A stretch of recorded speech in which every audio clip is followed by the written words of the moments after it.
मैं निकल रही हूँ, मैं टाइम से पहुंच जाऊंगी। हाँ ओके।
तू यहाँ क्या कर रहा था?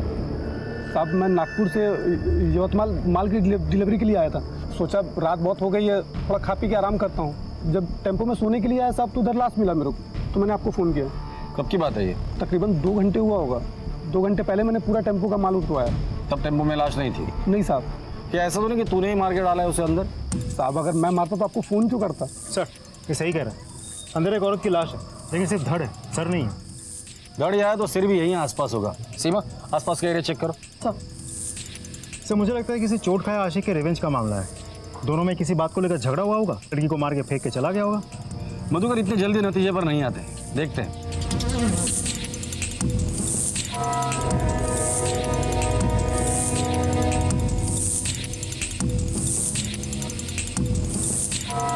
आसपास कुछ भी नहीं मिला। सर और धड़ अलग अलग फेंका है, इसका मतलब विक्टिम की पहचान ना हो इसलिए ये सब कुछ किया है। सीमा एक काम करो, फॉरेंसिक पे बुलाओ और बॉडी को पोस्टमार्टम के लिए भेज दो। और मधुकर इसे लेकर पुलिस स्टेशन आ जाना। सर चलो हमारे साथ आ जाओ।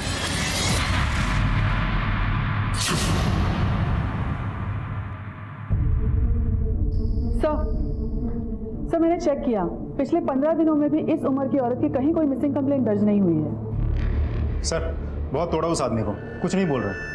मुझे तो लगता है वो सच बता रहा है। आखिर ये औरत है कौन?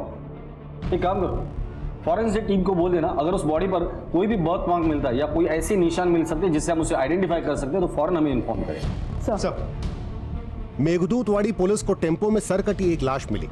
पहला शक पुलिस ने टेम्पो ड्राइवर पर जताया, पर कोई नतीजा नहीं निकला। सबसे बड़ी मुश्किल थी औरत की पहचान होना, जिसका पुलिस को कहीं कोई सुराग नहीं मिल रहा था। और जब तक पहचान नहीं होती तमाम कोशिशें अंधेरे में तीर चलाने जैसी थीं। आखिर कौन थी ये औरत? क्यों किसी ने इतनी बेरहमी से इसका कत्ल किया होगा?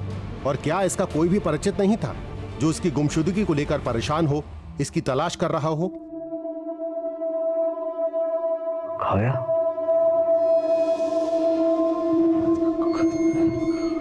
काव्या, आई, आई, आई. काय रे?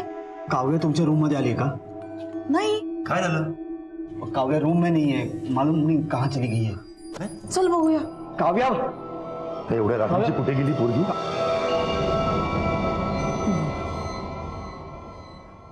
काव्या हे बड़ा काय काय चालू? अरे क्या हुआ? कि तुम रो क्यों रही हो? हाँ क्या हुआ? किसी को बिना बताए यहाँ पे आके बैठकर? चलो अंदर चलो, चलो। नहीं जाऊंगी, मुझे मम्मी के पास जाना है। आप मम्मी को लेके आओ। देखो बेटा, तुम्हारी मम्मी आ जाएगी, आई प्रॉमिस। पापा खुद लेने जाएंगे, आई प्रॉमिस, प्रॉमिस। गुड का आता ना काकांबरोबर जाऊन जाऊ. हां बस जा बेटा, चला बेटा, उद्या नक्की, आई प्रॉमिस. Good night.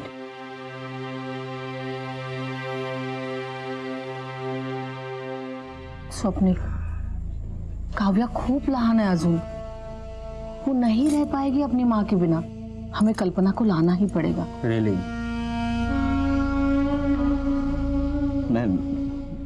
मैं संभालूंगा सब कुछ।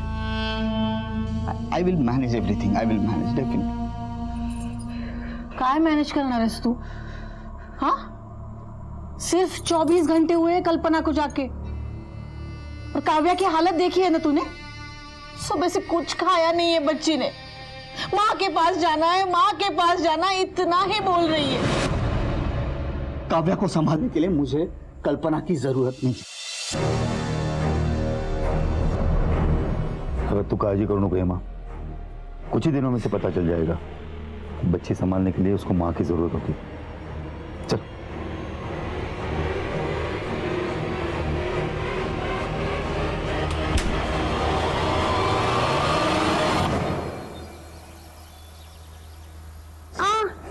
पापा दर्द रहा है। आई एम सॉरी बेटा, आई एम सॉरी। पापा आपने कहा था कि मम्मी को ले आएंगे, कब ले आएंगे? काव्या देखो, माँ काम के लिए गई है ना, जैसे काम खत्म हो जाएगा माँ वापस आ जाएगी। अरे हमारे मुंह पर थूक कर खानदान के नाम पर धप्पा लगाकर भाग गई वो अपने आशिक के साथ। अलमारी खोल के देख लो, पक्का जेवर चोरी करके गई होगी वो। अभी भी कहता हूँ चलो पुलिस स्टेशन कंप्लेंट करते हैं उसकी। क्यों, क्या हुआ? मिल गया ना साधु संत बनने का इनाम? भाग गई वो। तुम्हारी तो रखी नहीं, हमारी भी इज्जत मिट्टी में मिला दी। चिल्लाओ मत परेश। तुम्हारी ये बकवास मेरी बेटी सुन लेगी, और वैसे भी ये मामला मेरे और मेरी पत्नी के बीच का है। So don't interfere in that. This is my last warning to you. अपने काम से काम रखो।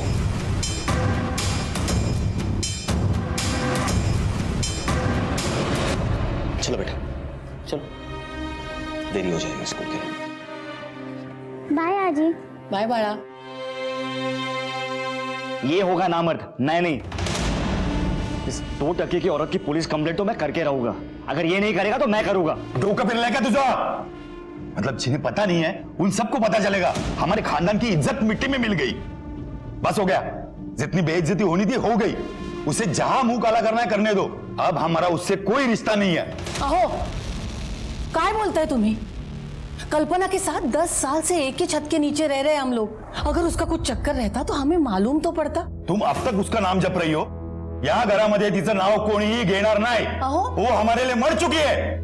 कोई पूछे तो बोल देना उसकी ट्रांसफर हो गई, यहां से चली गई हो, समझी? पोस्टमार्टम रिपोर्ट के हिसाब से इस औरत की उम्र 28 से 30 साल की है, 2 महीने की प्रेग्नेंट थी, और यह मर्डर रात को 10 बजे से लेकर 11 बजे के बीच हुआ है। पहले गले पर धारदार हथियार से वार किया गया है, फिर सर को धड़ से अलग किया गया है। इसका मतलब विक्टिम की पहचान ना हो, इसलिए सर और धड़ अलग करके अलग अलग जगह पर फेंक दिया गया है। सर, उसके पैरों की उंगलियों से हमें ये जोड़ भी मिली है। ऐसी जोड़ भी तो अक्सर शादीशुदा औरतें पहनती हैं। इसका मतलब ये औरत शादीशुदा थी, 2 महीने की प्रेग्नेंट भी थी। तो हो सकता है कि ये एक्स्ट्रा मैरिटल अफेयर का मामला जिसके चलते ये मर्डर हुआ।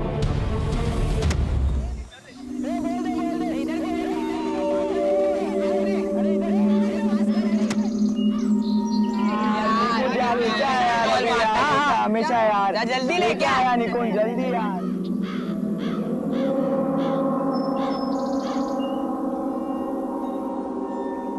अरे जल्दी लाना यार। रुक जा, लेके आ रहा हूँ।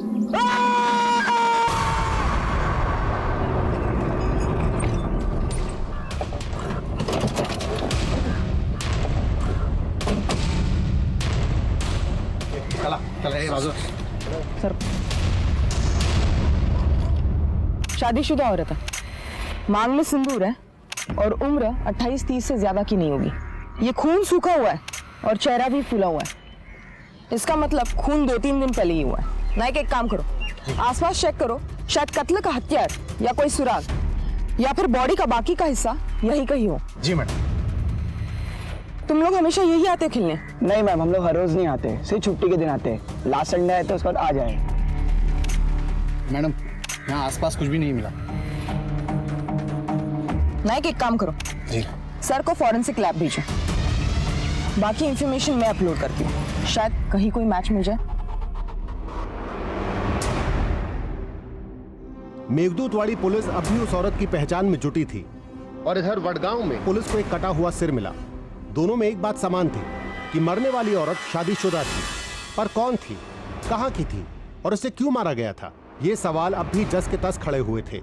एक तरफ एक परिवार था जो भावनात्मक और सामाजिक हलचल से डरा हुआ, सहमा और परेशान था, और दूसरी तरफ पुलिस औरत की पहचान में जुटी थी और अब शायद उसे छोटी ही सही पर एक कामयाबी हाथ लगने वाली थी जो उस केस को आगे बढ़ाने में दिशा देने वाली थी। सर, वडगांव पुलिस को एक औरत का सिर मिला है। उसकी डिटेल्स उन्होंने साइट पे अपलोड की है, उसकी print out. Wadgaon police station में तो नम्रता चौहान है ना? सर, मैं जानता हूँ उसको।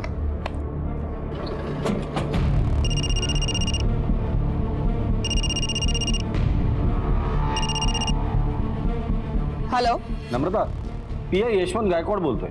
जय हिंद सर. जय हिंद, कशी आहेस? मी मस्त आहे गायकवाड सर. अच्छा, सुना है तुम्हारे एरिया में किसी औरत का सिर मिला है? सर, और हमारे एरिया में एक औरत का धड़ मिला है। मैंने उसे यवतमाल फॉरेंसिक लैब में भेज दिया है। तुम भी उस सिर को वहीं भेज देना ताकि फॉरेंसिक रिपोर्ट में पता चल जाएगा वो सिर और धड़ एक ही औरत का है या नहीं। Right sir.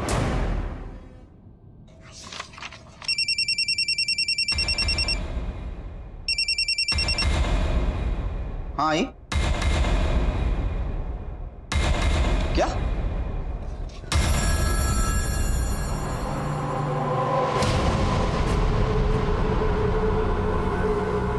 सर शायद कधीच बंद झाले.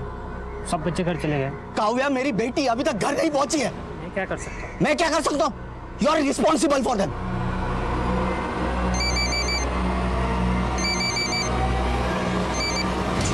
हाँ बेटा. बाबा, मैं स्कूल आया हूँ. ये वॉचमैन बता रहा है सब बच्चे चले गए, कोई नहीं है यहाँ पे. अरे यहाँ पे भी नहीं आई हो? आप बस स्टैंड पे जाके देखो सब. अरे मैं स्कूल बस स्टॉप पे जाके आया, वहां पे उतरी नहीं. मैंने ड्राइवर से पूछा तो बोला आज चढ़लीच नहीं थी बस मध्ये. स्कूल बस में चढ़ी नहीं?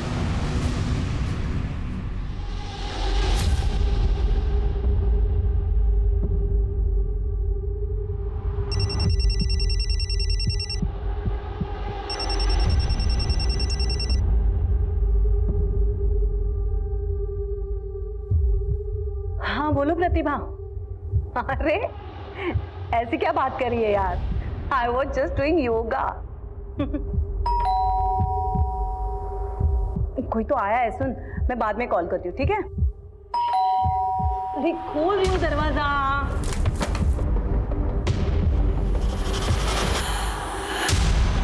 तुम काय कळत नाही ही पोरगी कुठे गेली असेल कोणास ठाऊक. अरे वो ही ले गई होगी और क्या. आई स्कूल में चेक किया, उसके फ्रेंड्स के पास फोन किया, किसी को मालूम नहीं काव्या कहाँ गई. सिर्फ 8 साल की है हमारी काव्या. अशी एकटी कशी जाईल कुठे? हो ना, तेच कळत नाहीये. कोणालाही न सांगता निघून गेली आहे पोरगी. तिच्या आजीकडे पाहिलंस? आजी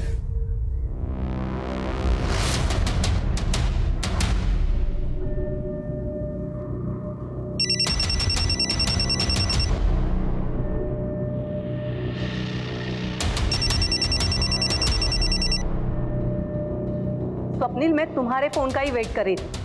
परेशान हो ना अपनी बेटी काव्या के लिए? वो मेरे पास है. वो स्कूल से सीधा मेरे पास आई थी. उसके नानी के पास है. थैंक गॉड, मैं तो डर गया था. स्वप्निल, डरी हुई तो मैं हूं अपनी बेटी कल्पना के लिए. तुम्हारी बेटी तो मेरे पास सुरक्षित है, लेकिन मेरी बेटी कहाँ है जिसका 2 दिन से कोई अता पता नहीं है? देखो, काव्या ने मुझे सब कुछ बता दिया है. स्वप्निल, सच सच बताओ, मेरी बेटी कल्पना कहाँ है? देखो वरना.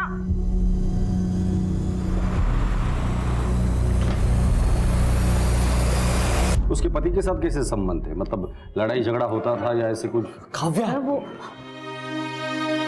ठीक तो है ना, और ऐसे बिना बताए किसी को जाते हैं. मैं डर गया था. आपको नानी के पास जाना था तो बताना चाहिए था. आप कौन है? I'm sorry sir. I'm Swapnil Deshmukh, Kavya's father. आपने मुझे फोन किया था. आपकी बीवी 2 दिन से लापता है और अपने पुलिस स्टेशन में कंप्लेंट भी नहीं लिख पाई. क्यों? सर, मैं मेरी बच्ची के सामने कुछ बोलना नहीं चाहता. ये घेऊन जरा बाहर जा. सर, ये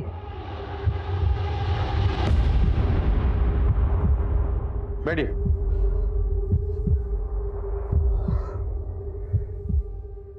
सर कल्पना मेरी बीवी है। शादी से पहले उसका किसी के साथ अफेयर था। अब वो उसके लाइफ में लौट के आया। उसने उसमें और अपनी फैमिली में से उसे चुना, उसी के साथ चली गई। सर अगर वो हमसे प्यार करती, अपनी फैमिली से प्यार करती तो हमें छोड़ के चली जाती। फिर मैंने सोचा अगर कल्पना इसमें सब में खुश है तो वही से मैं उसके रास्ते में नहीं आऊंगा। सर जो लाश हमें 2 टुकड़ों में मिली थी उसका सर और धड़ मैच हो चुका है, डीएनए भी मैच हुआ है। उसकी शक्ल किशोरी जी की बेटी कल्पना जैसी लग रही है।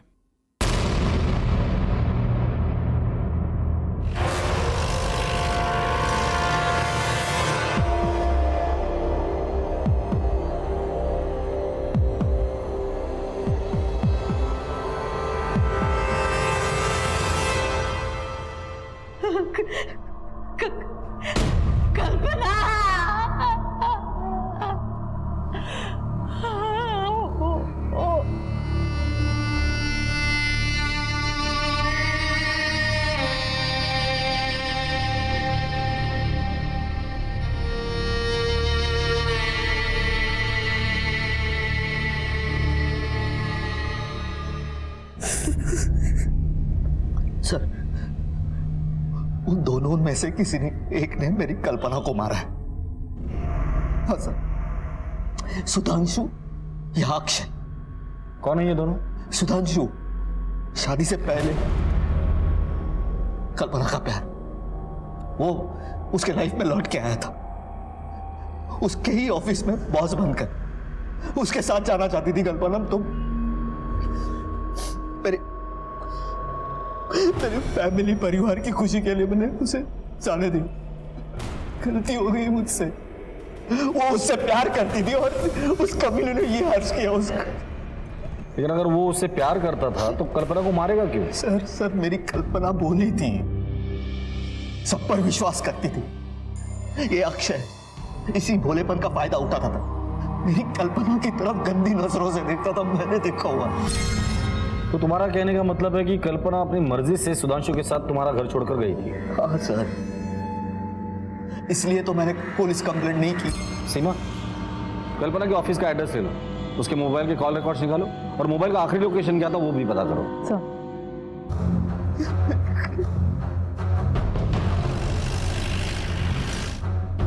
मिस्टर जोशी से मिलना है। Sir he is there. Seema, staff से पूछताछ करो। सर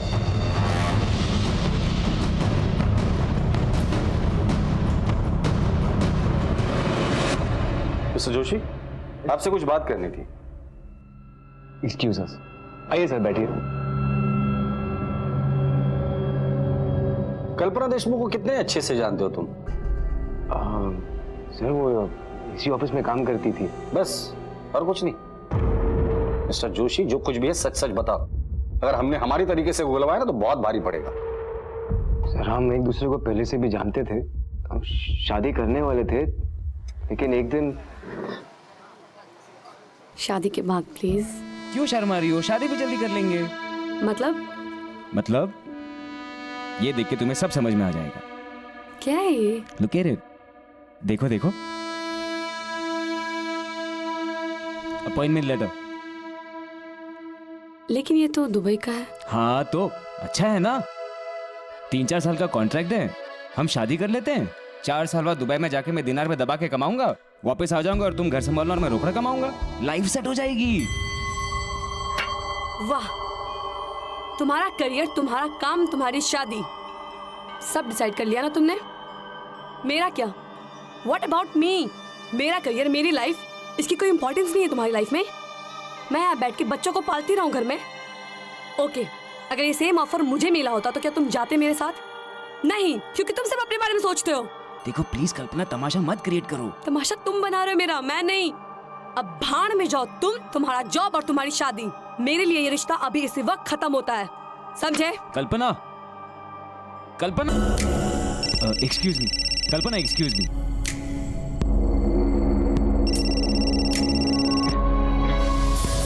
अवॉइड करने की आदत डाल लो।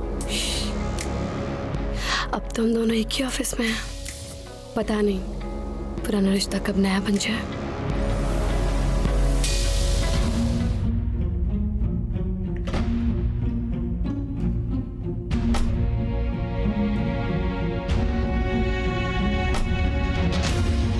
सर वो ऐसे बिहेव कर रही थी जैसे कि हमारे बीच 10 साल का गैप हुआ ही नहीं। Baby you feeling so cold, बताना चाहिए ना, डोंट बी सो फॉर्मल। कल्पना ये क्या कर रही हो तुम? होश में आओ। तुम किसी की बीवी हो, एक बच्चे की माँ, और मैं किसी का। तुम सिर्फ मेरे हो, किसी के नहीं, और मैं सिर्फ तुम्हारी। कल्पना ये गलत है। क्या गलत है? हाँ, और जिस गलती से खुशी मिले वो गलती कर लेनी चाहिए ना। 10 साल पहले जब मैं तुम्हें छोड़ के गई थी, उस गलती से क्या मिला मुझे? कुछ भी तो नहीं। लेकिन आज पास आने की गलती से अगर मुझे कुछ मिल रहा है तो क्या प्रॉब्लम है? मैंने उसकी कोई बात नहीं मानी, ना उससे कोई रिश्ता बनाया ना बढ़ाया। जिस दिन कल्पना का मर्डर हुआ था तुम कहाँ थे? उस दिन मेरी तबीयत खराब थी और मैं घर पे था। तुम्हारे अलावा और कोई है जो इस बात को कंफर्म करे कि तुम उस दिन घर पर ही थे? नहीं सर, उस दिन मैं घर पे अकेला था। क्यों? तुम्हारी बीवी कहाँ है? वो भी जॉब करती है, मुंबई में उसका पोस्टिंग है, वीकेंड्स में यहाँ आती है। ठीक है, फिलहाल तो हम जा रहे हैं, लेकिन जब तक इस केस की इन्वेस्टिगेशन चल रही है, शहर छोड़ने से पहले हमें इन्फॉर्म करके जाना। Okay sir. सर, हमें मिली इन्फॉर्मेशन के मुताबिक कल्पना के सेल की लास्ट लोकेशन यहीं की थी। मैंने उसका डेस्क भी चेक किया और उसके कुछ ऑफिस कलीग से भी बात की, लेकिन कुछ खास इन्फॉर्मेशन हाथ नहीं लगी। सर वैसे ये मिताली है, कल्पना की बेस्ट फ्रेंड, शायद इसे कुछ जानकारी हो। कल्पना के बारे में क्या जानती हो? सर एक्चुअली वो उस दिन बहुत खुश थी। मिताली सुन ना, रेस्टोरेंट में आना, मुझे एक सरप्राइज देनी है तुझे। कल्पना तूने अभी बोला वाव।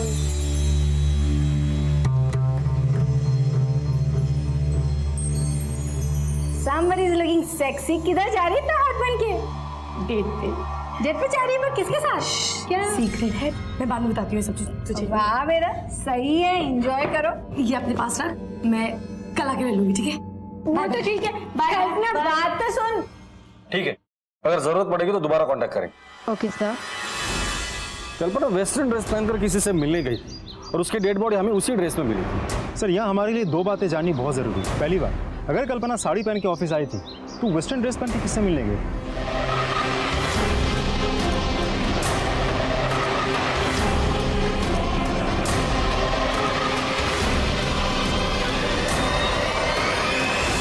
और दूसरी बात यह है कि उसके फोन का लास्ट लोकेशन ऑफिस पे क्यों दिखा रहा? तो क्या फोन ऑफिस में बंद करके छोड़ के गई थी? अगर गई थी तो क्यों? यही तो पता लगा ना।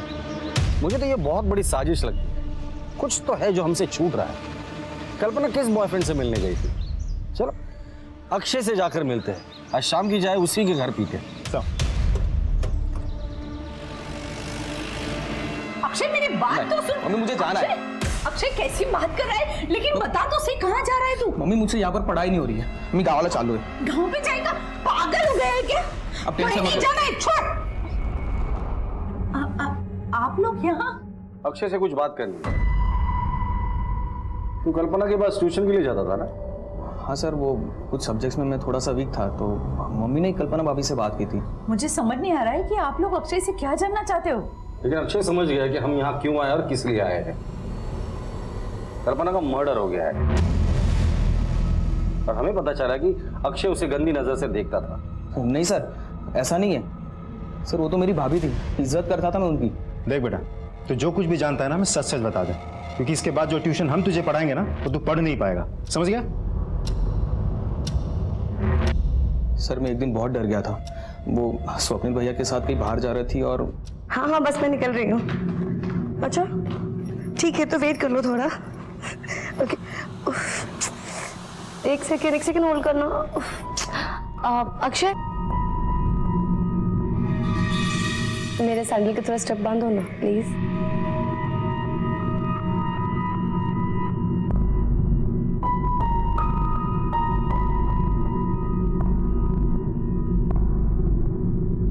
Just hold second. अच्छे स्टूडेंट हो, जल्दी सीख रहे हो। सर कल्पना भाभी मुझसे फिर कुछ अलग ही बिहेव करती थी मेरे साथ। कल्पना, मी कीर्तनाला जाते ग, काळजी घे घराची।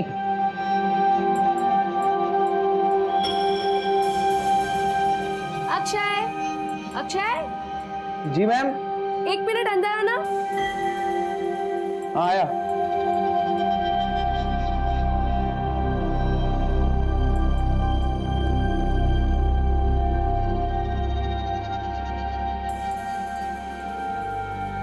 मैम। अक्षय, मैं टॉवल बाहर ही भूल गई, दे दो जरा।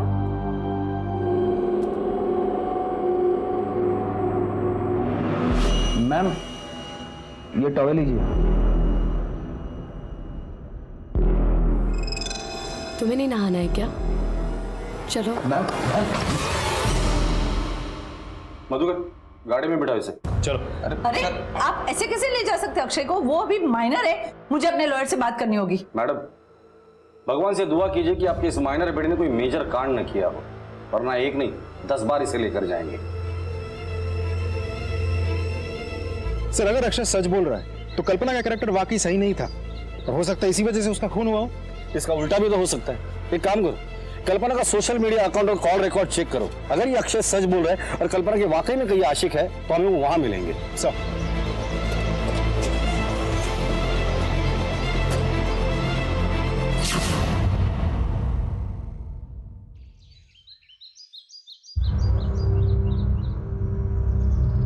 हेमा, सुधाकर, स्वप्निल, अरे कहाँ छुप गए बेटा? बाहर निकल, अरे बाहर निकलो। काजल ओरडायला हो, शर्म नहीं आई मेरे बेटे को बदनाम करके? अरे तुम्हारी बहू आवारा और बच्चलन थी, उसमें मेरे बेटे का क्या कसूर? और एक बात कान खोलकर सुन लो, अगर दोबारा तूने इस बदनामी में मेरे बेटे को खींचने की कोशिश की तो पूरे शहर में तेरी बहू की पोल खोल के रख दूंगी। कल्पना के बारे में अभी तक जो कुछ भी हमें पता चला। मला तुम्हाला काहीतरी विचारायचं। आप मेरी बहू को एक बढ़िया बोला। सर, आप मेरी बहू को न्याय दिलाने की कोशिश कर रहे या उसे बदनाम करने की? आप कहना क्या चाहती है? सर, अक्षय और कल्पना के बॉस ने आपसे जो कुछ भी कहा उसकी सच्चाई जानने की आपने कोशिश ही नहीं की। वो साफ बच गए, उल्टा मेरी मरी हुई बहू बदनाम हो रही है। सर देखिए, मैं आपकी तकलीफ समझ सकता हूँ, लेकिन हमारी किसी के साथ कोई पर्सनल दुश्मनी तो है नहीं। कल्पना का मर्डर हुआ है, हम भी उसके कातिल को ही ढूंढ रहे हैं। इसके लिए कल्पना के जीवन में जो कुछ भी चल रहा था वो जानना हमारे लिए बहुत जरूरी है। हम सिर्फ सच ढूंढ रहे हैं। हाँ, तो सर सच यही है कि वो झूठ बोल रहा है। अब इतने यकीन के साथ कैसे कह सकती है? क्योंकि सर मैं सच जानती हूँ। हेलो सुधांशु, किस टाइप के घटे इंसान हो तुम? हाँ, तुमने मेरे फोन पे फोन किया, मैंने नहीं उठाया तो तुम लैंडलाइन पे फोन कर रहे हो? कितने बेशरम हो तुम। लिसन, मैं लास्ट टाइम वार्न करी तुम्हें, अगर तुमने मुझे दोबारा परेशान किया या फोन किया ना तो मैं तुम्हारे खिलाफ एक्शन लूंगी, समझे?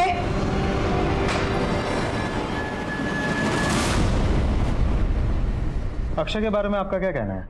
वो भी झूठ बोल रहा है? हाँ, वो झूठ बोल रहा है। उसकी असलियत मैंने अपने आंखों से देखी है। कल्पना, मी कीर्तनाला जाऊन येते ग, घर का ख्याल रखना।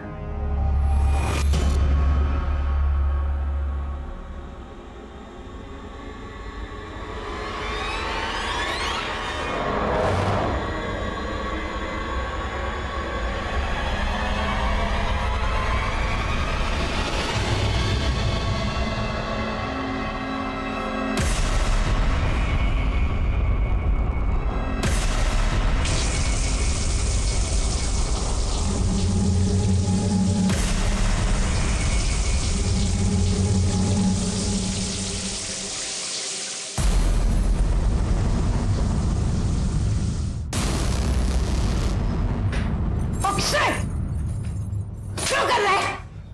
चल बाहर निकल, चल बाहर निकल यहाँ से, निकल बाहर। सर, माझी तुम्हाला एक विनंती है, अगर आप मेरी बहू को न्याय नहीं दिलवा सकते ना, लेकिन उसे बदनाम तो मत कीजिए सर।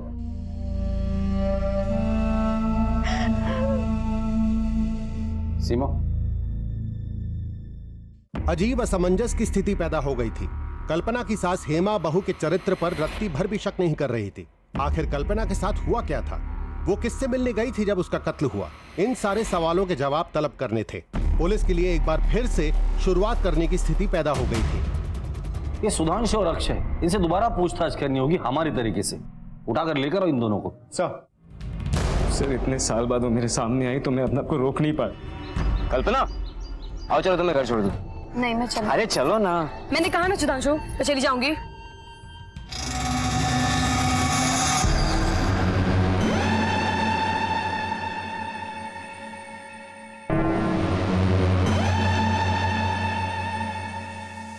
हाउ डेयर यू, तुम्हारी हिम्मत कैसे हुई?